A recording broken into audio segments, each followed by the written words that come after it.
ఈరోజు నేను ఉన్న వాస్తవం మీ దగ్గర చెప్పదలుచుకున్నా. నా దగ్గర పంచడానికి భూములు లేవు. మిమ్మల్ని ధనవంతులు చేయడానికి ఖజానా ఖాళీగా ఉన్నది. ఖజానా ఒట్టిపోయి ఉన్నది.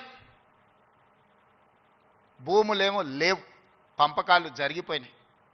ఈరోజు తెలంగాణలో 1,50,00,000 ఎకరాల వ్యవసాయ యోగ్యమైన భూములు ఉంటే 96% చిన్న సన్నకారు రైతులే. అంటే ఎకరము 2 ఎకరాలు 3 ఎకరాలే.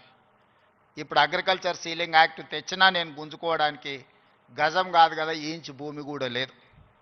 అందుకే మా దళితులకు, మా గిరిజనులకు, మా బలైన వర్గాలకు, మా మైనారిటీ సోదరులకు, మా తమ్ముళ్ళకు, మా చెల్లెళ్ళకు నా సూచన ఒక్కటే: మీరు ధనవంతులు కావాలి, మీరు గొప్ప వ్యక్తులు కావాలి అని అంటే రాష్ట్ర ప్రభుత్వం పంచడానికి భూములు లేవు, నింపడానికి ఖజానా లేదు.